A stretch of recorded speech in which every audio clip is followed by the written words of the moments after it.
Somebody told me once that Iceland was only grills, but I guess this proved the opposite. I haven't taken the hook out.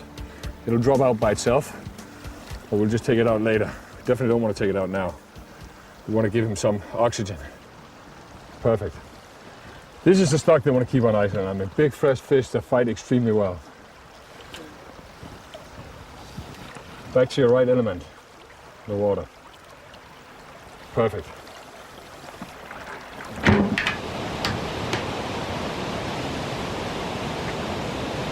Henrik Mortensen will be your instructor and fishing guide for the duration of this film. We'll be travelling widely from simple basic casting exercises for both single and double-handed rods to some of the world's best salmon rivers in Iceland. Since the 1990s, Henrik Mortensen has worked as a full-time professional fly fisherman. He's also a designer and developer of fly angling equipment, and since the summer of 2002, chief designer at Sierra. He's often been called one of the world's best fly casters and salmon fishermen. He was born in the central part of Jutland in 1962. He got his first fly as a 13-year-old kid. 10 years later, he was accepted as casting instructor at the Danish Fishing Association. Since then, he's been a fly casting instructor. In addition to his 20 years of teaching experience, Henrik organizes salmon fishing workshops and works as a fishing guide at some of the world's absolutely best salmon rivers in Iceland. Iceland's trying to preserve its fine reputation and has launched a catch and release program where fishermen can release their catches in these boxes along the river. The fish is used for breeding in the autumn. It'll be good for the coming generations.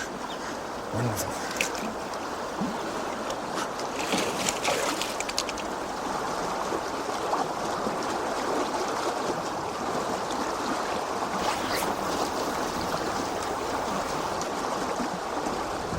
Yeah, we got him. Lying just on top of the neck.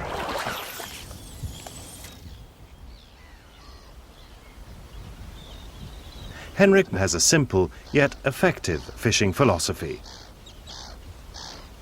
Rule number 1 is that your cast is not perfect until you're able to present the fly to the fish in the right way. The faster you learn the basic casts, the faster you'll be able to concentrate on proper fishing. Yeah, got him.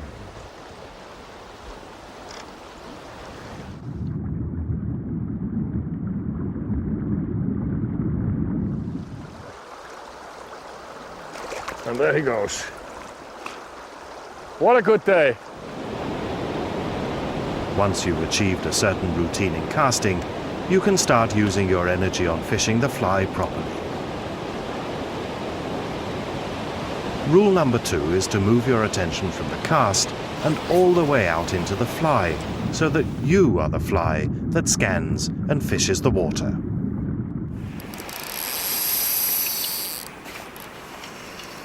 This simple philosophy has made Henrik increasingly successful over the years. Oops. So far, he's caught 2,300 salmon and numerous other fish, mainly sea trout and brown trout. So your instructor at Fly Fishing Academy is a man with vast experience both as a teacher and fly caster. This is a good part just to lift the fish up, because then he has to really fight the current. Wherever he stands still, you press him. Oops. Here he goes. You don't want him to. Relax.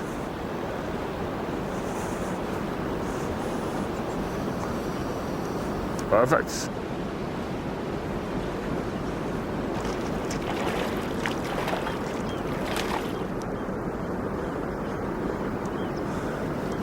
That is a good place to land the fish. He doesn't like that, apparently. So we can turn him around again.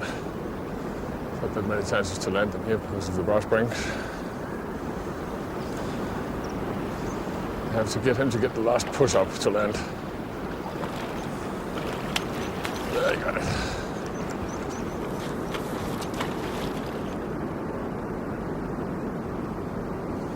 Fresh fish with louse, sea louse. Plenty of them. Plenty of sea louse on these gills. See the louse here, on the side of him, next to his eye, just above my thumb. Just fresh fish coming from the ocean.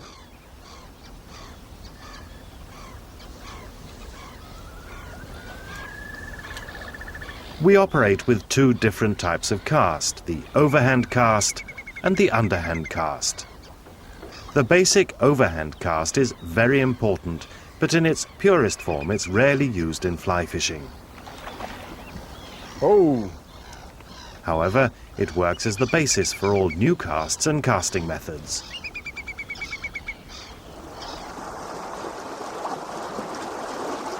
The underhand cast, on the other hand, is the most effective cast in modern fly fishing. The reason is that it can be used in all places and all situations, regardless of the conditions. We're both working with single and double-handed rods, for even though the casts seem very different, the fly fisherman fundamentally has to master the same casts and the same movements.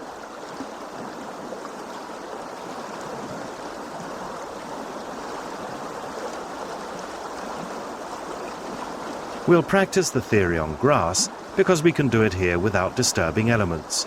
Then we'll go to a river to test the theory in practice.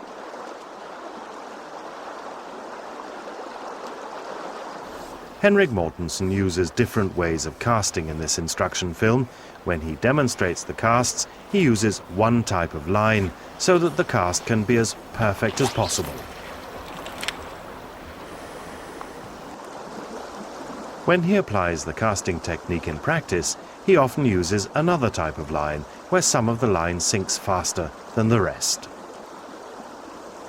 Fly fishing is basically about presenting the fly in the best possible way. Sometimes it's necessary to use lines that don't present the cast as elegantly. On the other hand, they present the fly more efficiently to the fish. You need to have control of two important elements before you start fly casting. The first point is to let the rod do the work while you use as little effort as possible. If you use your rod correctly, it will do the work. The less effort you put into each cast, the more hours you can fish. The best way to make the rod do the work is by gripping it correctly. The optimal grip gives you the optimal control of the rod. The grip is vital for getting the movements right, and in the end a precondition for loading the rod optimally so that the force and energy is transferred from your movements and out through the line so that the energy finally disappears in the leader. Your grip must be relaxed and firm at the same time. You need full control of the rod, and that starts with your hand grip. The other element is to use your shoulder and upper arm when you cast. The movement and energy should not come from your wrist. When you use your shoulder and upper arm, it's easier to control the rod, cast and line. You also save effort and energy. You must move and haul the rod, not push it. If you push the rod, you only use the upper third of it. But it's the lowest part that's thickest, and accordingly the lower part that grips the energy. If you haul the rod instead of pushing it, you get more power and energy from the lower part. The movements of the line come from the movements of the rod, which again come from your shoulder and upper arm. It's essential that your arm movements are precise, and this is where the hand grip comes in. The more precise your movements, the less effort you have to use. Now let's leave the grass for a moment and see how it works in practice on a river. Pay attention to the hand grip and see how easily a large 14-foot rod can send off the fly in one long cast and a single coordinated movement. Once you start casting, remember that you have a very long rod in your hands. With such a rod, it only takes small movements at the bottom of the rod to generate huge movements at the top of it. When you're fishing in a river, it often only takes very small movements. One of Henrik's golden rules is that you must start to fish the water that's closest to you and only requires short casts. The short casts give you the greatest control of how the fly fishes.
The thing is, when the fish is standing still, you have to put some power on him so you can get him to move.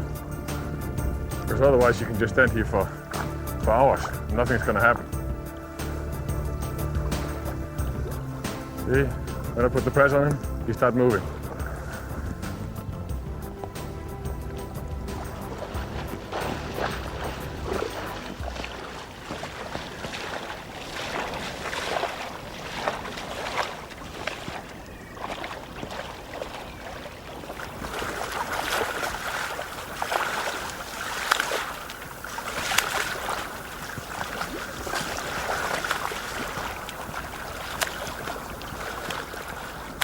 Not easy to land salmon. Actually, you don't need that much area to land them. You just have to be a little hard on it in the end if you want to get them.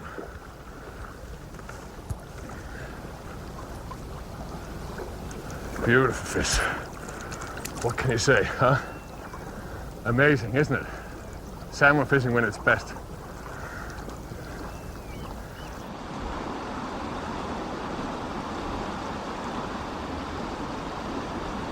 From the grip, we continue to the raise and stop position. Raising the line is generally a neglected movement in the cast. Raising is the first movement. This is where you begin your cast. The movement must be continuous from the time you raise the line and leader to the front stop. From that you continue with an accelerating movement from the front stop to the back stop. Then, with a continuous movement, you switch to the back position, from which you again change to an accelerating movement to the front stop. Let's look at the stop positions and hear an explanation as to why we stop the rod in precisely the position we're in. In the cast, we have a forward cast and a back cast.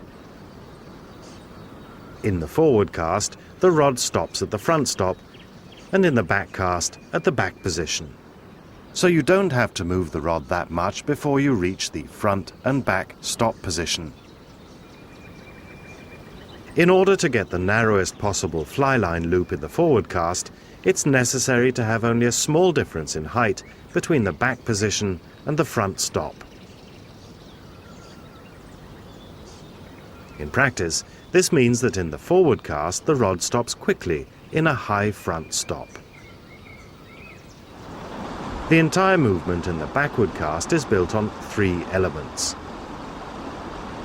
First element is the raise, The second element is the movement from the front stop to the back stop, and the third element is the drift you make after you've stopped your rod at the backstop.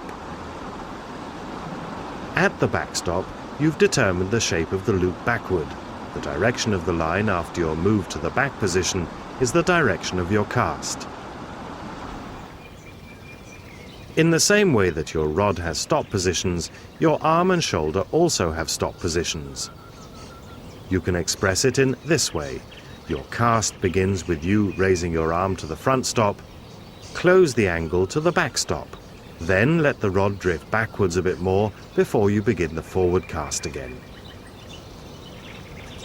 When you go from the back stop to your back position, you increase the acceleration range. This means that you get more time to load the rod with energy. In the forward cast, it becomes evident if your front stop is too late.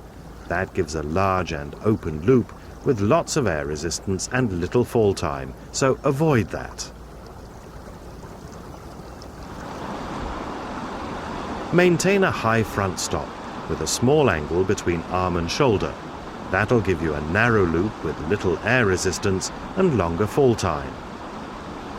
And remember, in the cast, you should only lower the rod once your leader and line are stretched out and falling towards the water surface.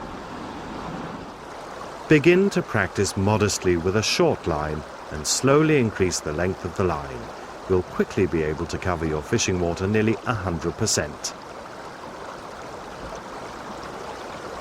Each element of the cast requires that you work on every detail, for all elements are connected. If one of the details in your cast fails, the whole cast is likely to be unsuccessful.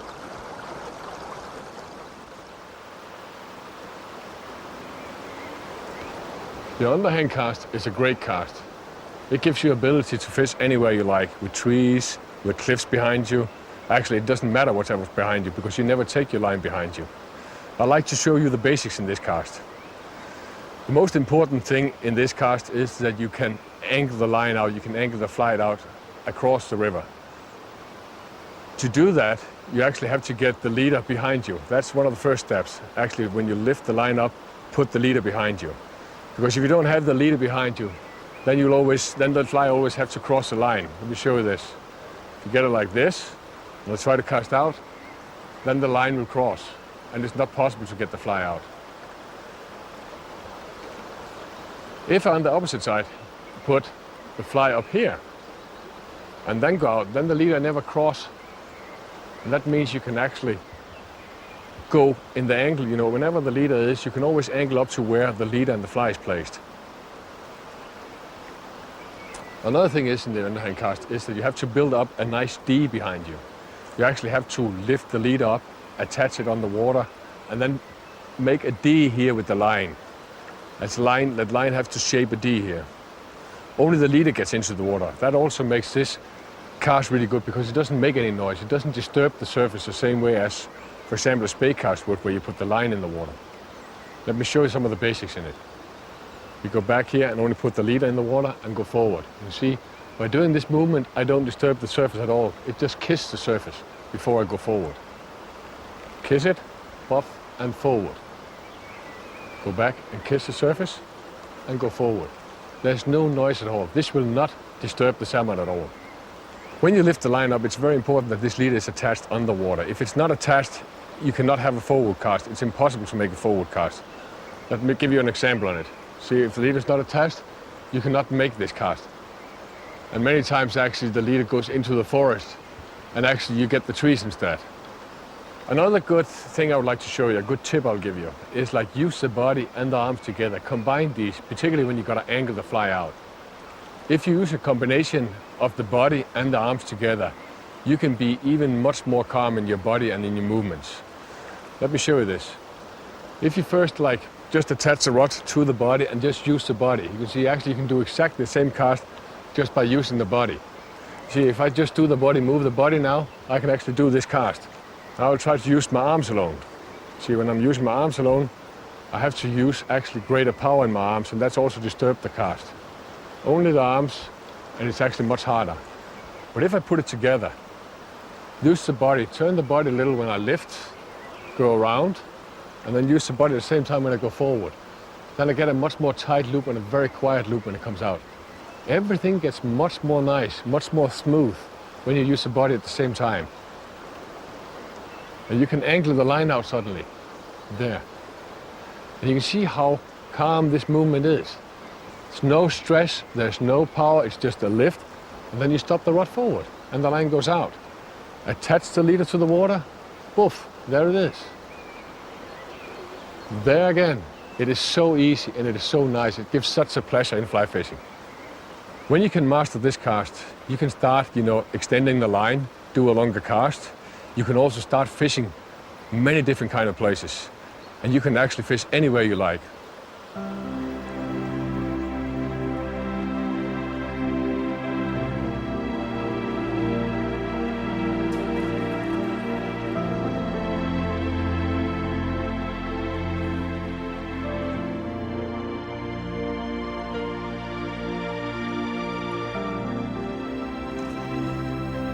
Using a double hand rod does not always necessarily mean that you have to do a long cast.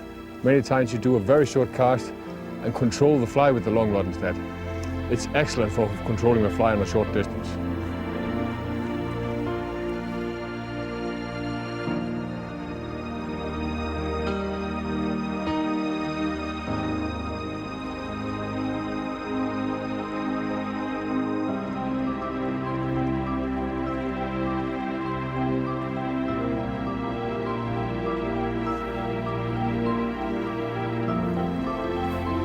Yeah.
Beautiful salmon.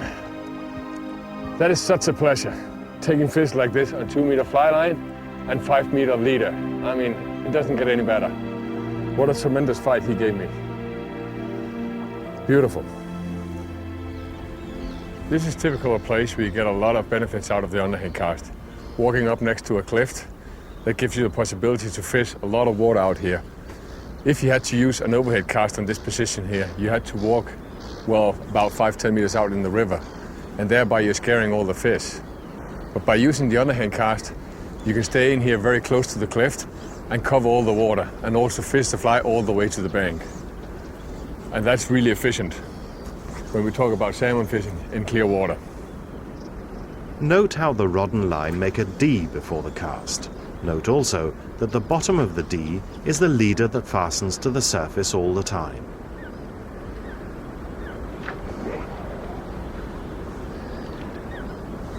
When you're fishing on the right bank and you're using the right hand above, it's very hard to do the underhand cast.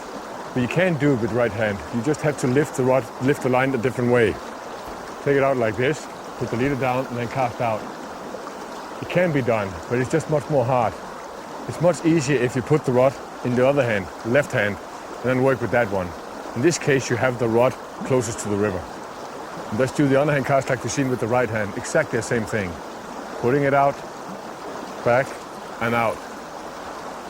So in this way, I get a much better angle on the water. And there's a much larger chance that I get the fly to fish the right way into the bank. Let's try to work down on this beat here, using the left hand above.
really damaged in the side.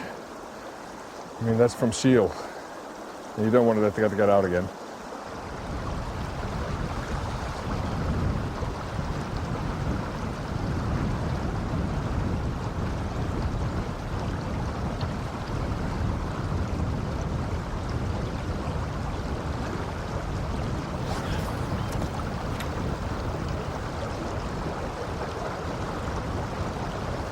Clearly, as you can see, we have a very strong wind coming downstream today. This can cause problems if you fish with your hand, your left hand above, and this is the way you normally would fish when you're fishing from the right bank. I take the rod around like this and then cast over. But the thing is, you know, the wind always puts the line down, so we'll hit ourselves if we use that technique. What I would do here is having right hand above still, as I was fishing on left bank.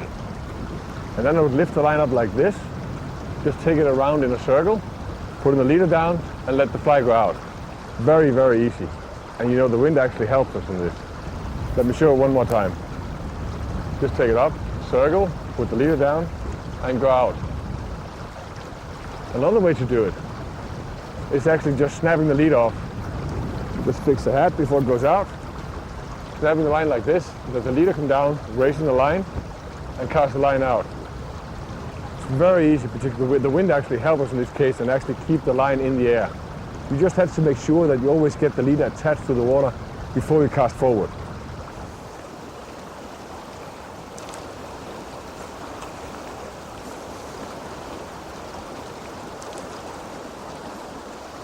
When you can do the basics in this cast, there's so many possibilities in it. Let me show you a few of them. I usually circle when I want to presentate the fly and I want to have good time to it. Keeping it up and then taking it out. See, this cast is extremely slow. You have so good time to put the fly down. I can actually angle the line up and the fly up so it comes more upstream and in that way increase more the speed on the fly. And show that. Like this. And then I can do upstream cast. Actually, I crossed a 90 degrees angle. Let me show you one more time. Coming from down here. Big angle over myself. Putting the leader down and go out. If you want to cast far, you try to get the loop out as high as possible. That means you lift the rod up high here, above. It's coming out extremely high now. And that means I'll be able to do a very long cast because it's going to take a long time before the line drops down. That I do when I have no wind or I have the wind on my side. Lifting the rod up in the back, buff and go out. Another thing is if you have a lot of wind coming from the other side, by that, you know, I have a very small loop, putting the leader just on the surface and let the line goes out over the surface and let the leader and the fly touch the water over there before the line actually does. And that's in that way you angle the line and it doesn't blow back in your face. Another thing I do, sometimes you think there's something wrong with the fly and you want to have a look at it. Instead of retrieving all the line, you can actually just do a snap with the line like this and the fly comes back to you. You take a look at the fly, well, it's fine, turn it around and back fishing again. Taking all this line up all the time is a hassle. But by doing this snap, you have the line coming back and you look at the fly, it's fine, turn around, small circle and go back out again. So the point is here, learn the basics and you'll be able to do so many things with this cast. So you can just play with it in the air, you can do anything, just matter that the leader is the one that's going to be on the surface. As long as the leader's on the surface, when you go forward, you'll have the tension on the rod and you'll be able to cast anywhere. And you can put in as many circles as you like, actually. Look at this one, for example. 2 circles, leader back in the water and out. Do it one more time. 2 circles, leader in the water and out. You can do whatever you like. Life is so much more fun as a salmon angler when you control all those casts. And it's the same cast, it's the same technique. Just learn it and you'll be so happy fishing salmon and you'll get so much more ability to be a salmon angler or a trout angler for that matter if you don't have to focus on the cast anymore but just focusing on the fishing, actually being the fly. When casting with a double-handed rod, use your left hand to add force and energy to the cast. It's your grip at the bottom of the rod that makes it work and send off the line. With a single-handed rod, you also use the left hand to add extra energy and length to the cast. That's by using the double haul. Casting a short line is easily done by only using one hand. But when you really have to add some distance to your cast, you have to use both. We're using this called the double haul. Let me show you some facts around that. It looks complicated, but it's not that difficult. What you do is to haul the line in both the forward and back cast. When you are at the backstop, you pull the line and give it back again. You haul at the front stop and give the line back. Forward cast and give the line back. Haul and give back. Haul and give back.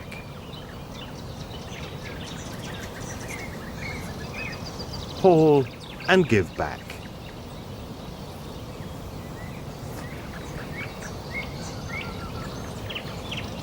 When you've added energy and achieved the desired length, you let go of the line after the forward cast and complete your cast.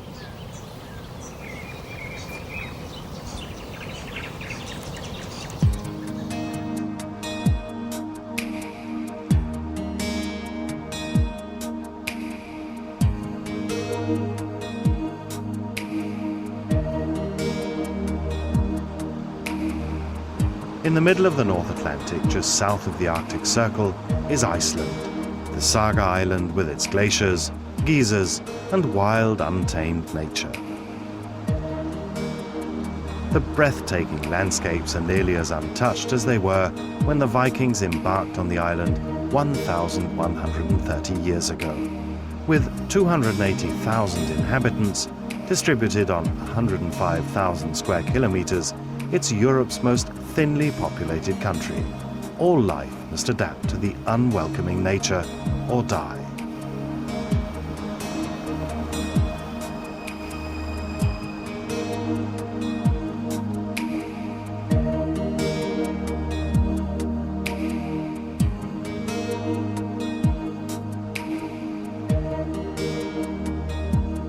The species that do survive are particularly hardy, such as the Icelandic salmon. The salmon is the king of fish, and the Icelandic salmon is the noblest of them all. It has the reputation of being the finest trophy that a fisherman can land. With its ability to toll up through violent whirlpools, foaming white waterfalls, and excruciating currents, the salmon gives a tremendous fight.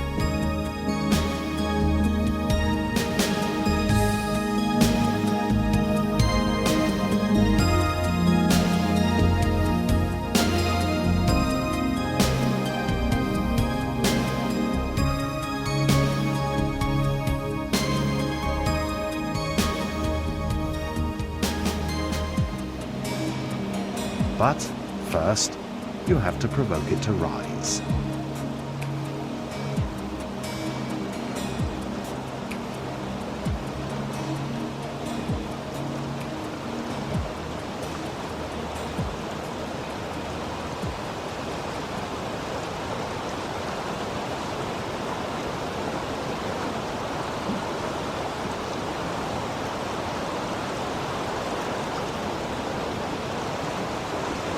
Now we're going to try another technique. We tried the hit and it seems like it doesn't work today, so what we want to do now, we want to try the Francis technique. The Francis is a total different kind of fly, but it's extremely efficient on a place like this because you got a hard neck on this side and you got a fuss right up here, and that means the fish is like more or less stuck on his kind of seat. And if I can put this fly upstream and then get it down to like try to press him on his butt, like just exactly put it right in his face, then it's extremely good to catch the fish with. So I think that's a technique we want to try now. It's kind of a big tube, you know, and thinking about this is very clear water. I mean, most people wouldn't choose a fly like this, but it is so efficient if you know how to fish it. It's not a fly you fish downstream and sweep across. It's a fly you cast upstream and get down, and then you actually raise the fly right in the face of the fish. And it is like this: either he takes a fly or he leaves the spot. It is in a way like raping the pool, but it is efficient, and This is the last one I try always. You know, if I've been to a pool and tried everything else, then I want to try this one because I've had a lot of success with it.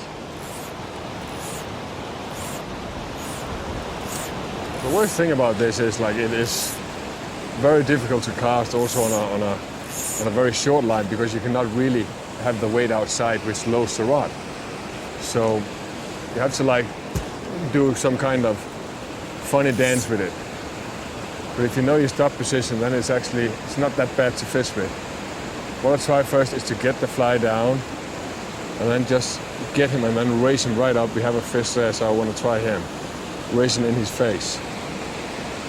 Try one more time. Get the fly down. Oh, he's interested now. The best thing is just to give him 1 minute and then try again because you know you don't want to do it too often. You know it gets to be a habit for him. So I'm going to tune now. I'm absolutely sure he's going to come now. Try one more time. Put the fly down.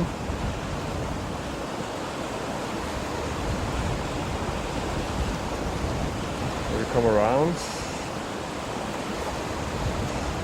This fly's coming up. Now he's coming. He's coming. He's coming. He's got it.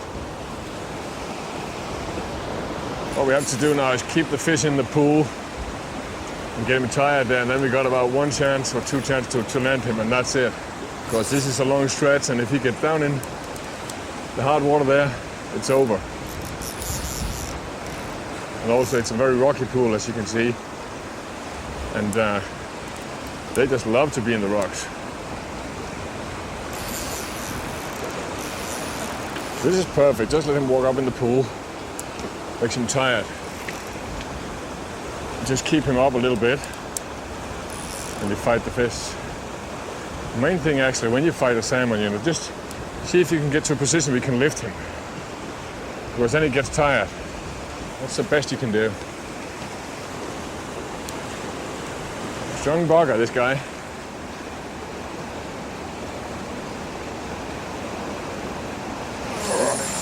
Yeah, I knew it.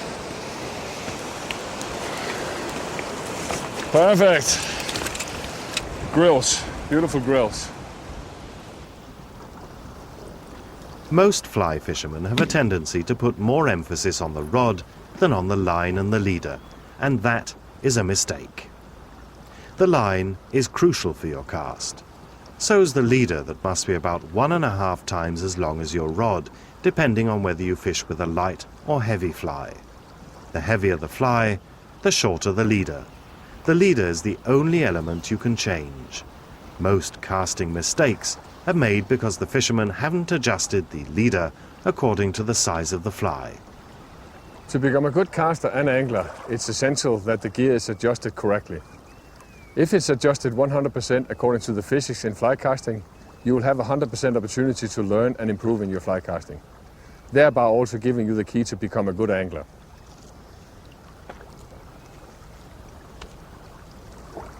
Let's see what's happening, physically speaking.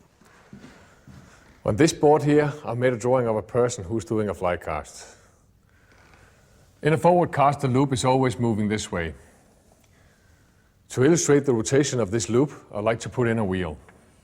I'd also like to call this the upper line and call this the lower line.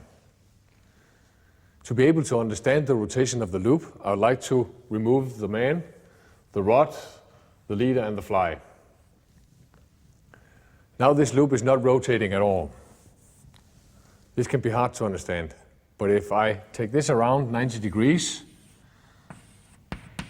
imagine now this wheel is hanging in the ceiling and they have the same length on both sides of the wheel, then this wheel will not be moving at all. But if I add a weight on this side here, we will have more mass on this side of the wheel. And that means this wheel will start rotating. I see the leader and the fly the same way. It also represents a mass.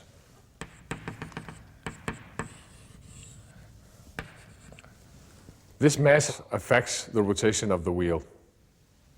Another mass we have in the fly cast is the rod and the line coming down through the guides.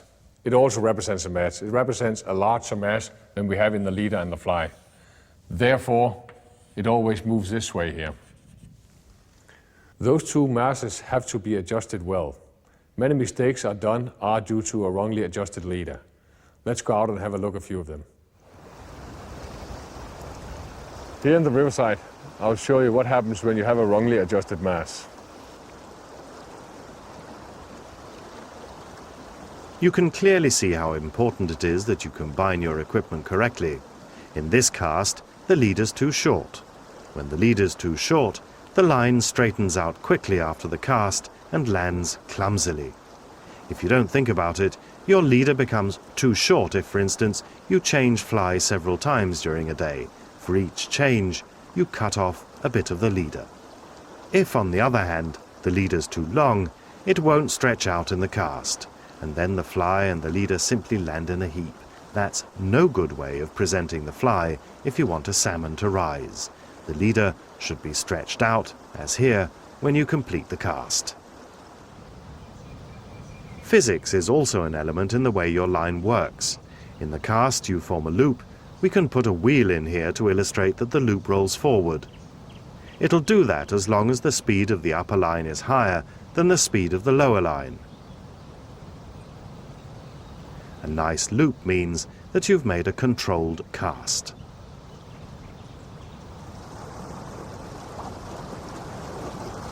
The line types and rods Henrik uses have a great advantage.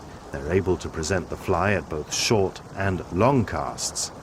The short cast is often to be preferred because the best fishing is frequently near your own bank. In such a situation, it's crucial to have full control of the fly.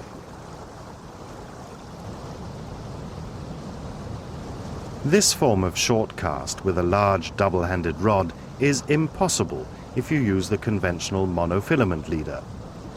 The leader simply doesn't have the necessary mass and energy for you to turn over the leader and present and control the fly at a short distance.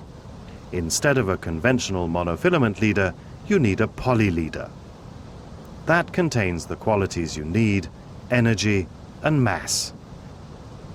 Your line must also be correctly classified, particularly belly and running line, in relation to your rod and the casts you want to do. Or put in another way, you never learn to cast and fish properly unless you combine your equipment correctly. If it's put together in a wrong way, you must compensate with your casting technique, and then you'll find yourself in a situation where you don't have the opportunity to learn new elements in your cast, or even worse, you lose your freedom to be the fly that fishes. To combine your equipment in the best possible way, you can ask advice from the shop where you buy your equipment. Or you can use the guidelines on, for example, Sierra's homepage. It also appears from the explanation on the packaging of high-quality lines what a correct line composition is in relation to the rod and how the leader's adjusted in relation to the fly.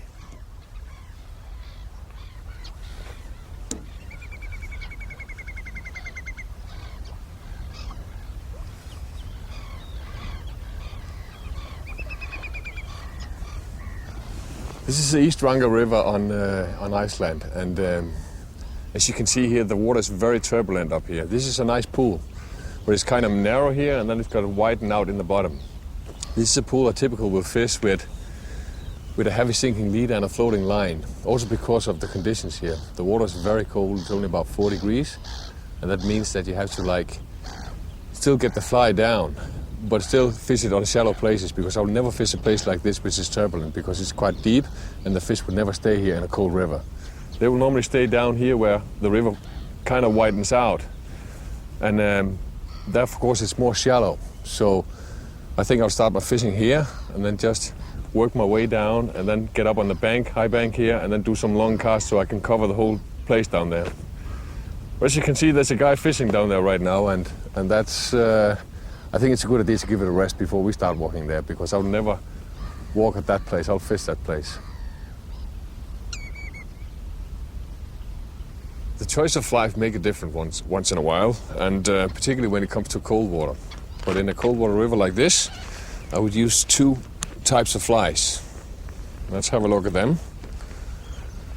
And as you can see here, I just keep my flies in my pocket. It's much easier to have them there. I would use typically Orange colors in cold water like this, also when it's clear. And the way I see it, there's only two types of flies that can be used here. There is a fly called the Francis, which is a very popular fly up here. And it's a fly which is a very aggressive fly in a way. You fish it very aggressively. You fish it on fish which is more or less like stuck to the bottom. And particularly when it's cold, you know, sometimes they can get really stuck and very hard to get out of there. So you have to fish it very slow and then direct at them.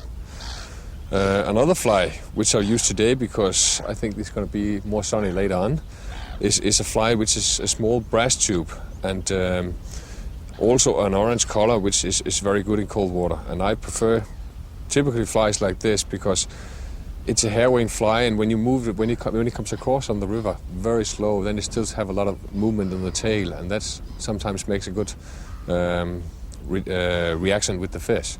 So that is the one I'm going to choose this afternoon for sure. And the thing about when I use a brass tube here, I prefer to use a double hook instead of a triple. A lot of people use trebles, but when you use triples, you know, many times you see on the salmon when you get it in that the triple have actually been all the way around the mouth, because when they use their mouth up and down, then they hook themselves above and below. So it's like pulling it out and sitting it back in and pulling it out and sitting it back in. Well, when you use a double hook, you know, first time they really chew on this thing, it gets right in and it really gets stuck there. So it's definitely a hook I would use in this river here.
Seems like you're gonna have a little fun here.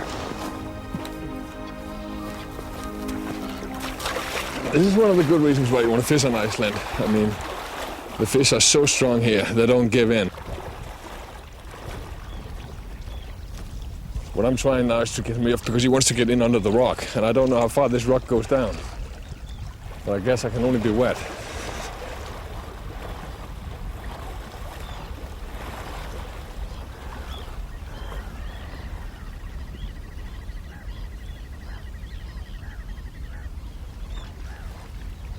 I've been fighting him for about 20 minutes now, I think, 21 minutes. And I have definitely put a lot of pressure on him. The thing is, when he gets in the position here, he's standing, you know, perfectly. Because I had to use a lot of force on him and he hardly has to use any. There he is. Nice and silver. Are we getting there? So, I want to get up on the high bank again and get a higher press on him. Okay, next problem.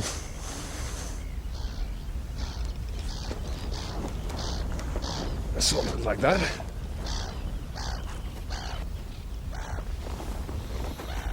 What I want to do, I want to get him down to the island and land him down there.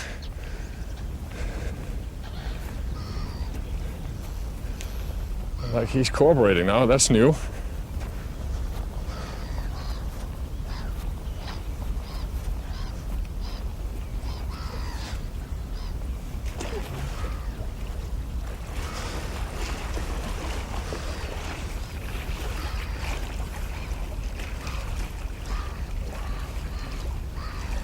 I just have to like turn him right so I can run him right up on the beach.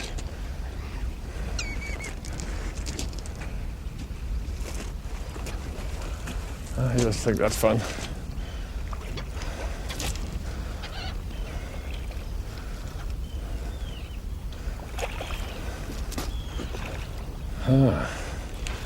Oh, buddy. Might be cold water, but the fish is extremely active in this water. Extremely. I mean, you don't get fighting fish like this anywhere in the world. No.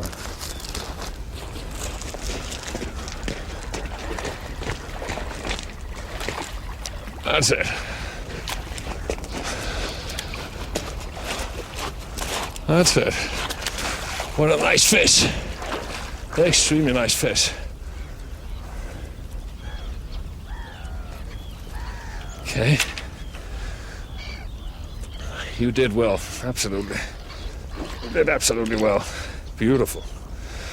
The main thing if you want to release a fish, do not ever lift them in the tail. Okay, ready to go again, buddy. Oh, he'll get it. He'll get his liberty. He'll turn over. There he goes. Whew, that was a hard one. Despite his record list of 2,300 salmon, Henrik still works hard on each single catch. Got it. An Icelandic salmon is a fantastic fighter, and you need to take it seriously if you want to land it. Obviously, you need to be a very skillful angler. The Atlantic salmon is a totally different species than any other saltwater or freshwater fish which are coming from the sea. They're actually very clever fish. Árni Baldursson knows what he's talking about. As a 16-year-old, he founded Laxo Angling Club, now Iceland's largest organizer of fishing trips. Each year, more than 1,000 fishermen from all over the world come to Iceland to fish in Laxo Angling Club's 20 salmon rivers. The life of a salmon angler is a lot of disappointments, and it's a lot of victories too. And that is what makes the whole sport such a challenging sport. And you have to be very skillful and keen and hardworking to deserve to be a salmon angler. Even an experienced salmon fisherman such as Árni Baldursson has learnt a lot from Henrik's casting technique. It takes years of demanding training to become a competent fly fisherman. People really build that up slowly. They start to fish when they're young, and they gain some experience from one day to another. And in fact, the salmon fishing school is a school of a lifetime. You never get graduated, actually. You have to build up your own education in fishing. And that is the beautiful of being salmon angler. Everybody have their own style, and everybody have their own secret of catching a fish. So, as I said, it's a school of a lifetime, and you never get graduated.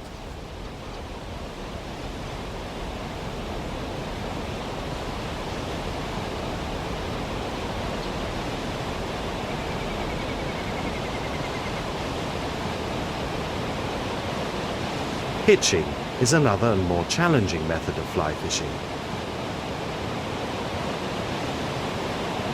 When you hitch, it's important to use a short leader in order to make the fly stream at the surface. It means you can't cast very far, but very accurately. Now we're in Laxo and Ásum, so now we want to try it here, because this is a perfect river for hitching.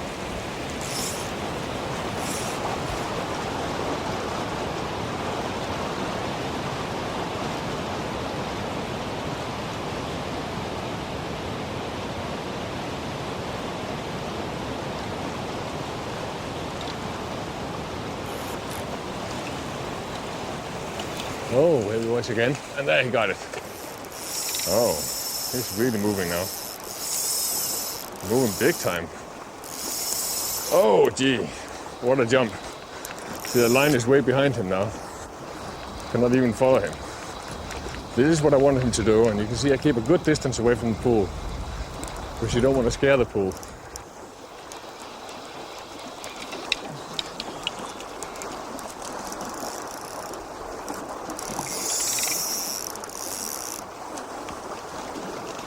What a fighter he is. See, I've never been close to the pool, now he's going back out of it. Let's see, are you done? Not quite. And see, if a fish wants to go out again, don't force him, just let him go out. Just wait till the next time. I mean, the worst thing you can do is forcing him. Because there's always in these situations you lose a fish. But I shouldn't say that now, should I? So actually wait till I have the fish in.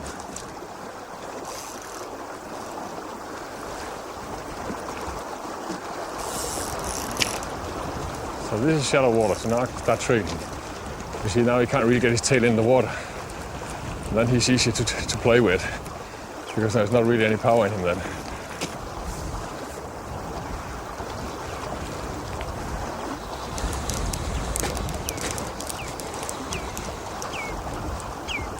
Let's see. There we got you. The single hand rod is not actually the best, but it's perfect to cast here. There we got him.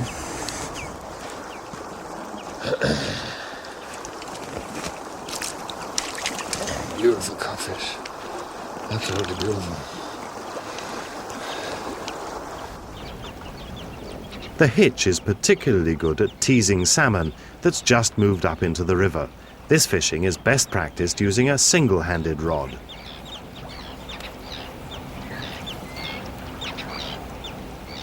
The streaming of the fly on the surface ought to provoke any salmon to rise. You can see them from up here as they stand still at the bottom, trying to use as little energy as possible. Here in the beginning, they hardly react to the challenging hitch fly.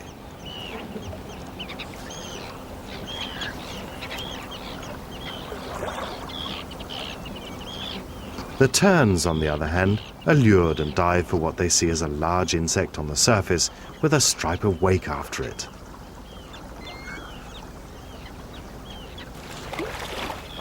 A salmon's provoked, but it's only trying to scare away the disturber of the piece. If the salmon had gone straight for the fly, it wouldn't have missed. This is exactly what this salmon demonstrates. It goes straight for the hitch fly and hits it right on the dot. One salmon lured and hooked.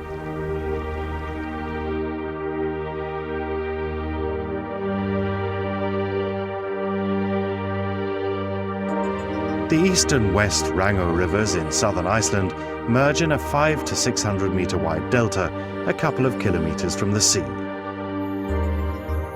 From the western bank, Henrik discovers a huge salmon that jumps in the middle of the river. Henrik's fishing with his Icelandic friend Theodore, and they find out how to get out into the river and cast to the salmon.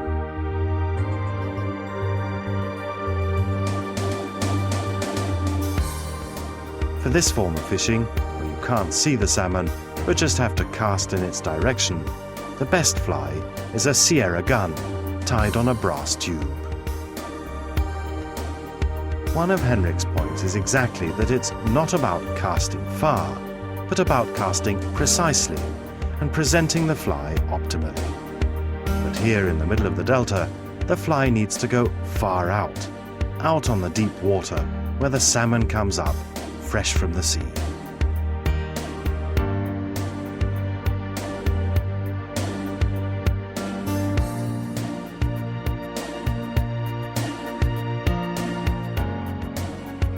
The hectic fight confirms all claims that the Icelandic salmon is particularly hardy.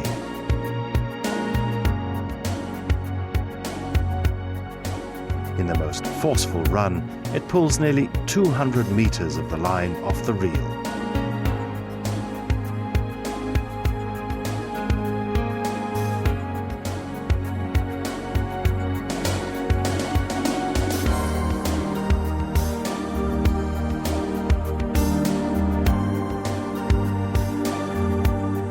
Theodore can finally net it after 20 minutes, the salmon is finished, completely exhausted and emptied of all its strength.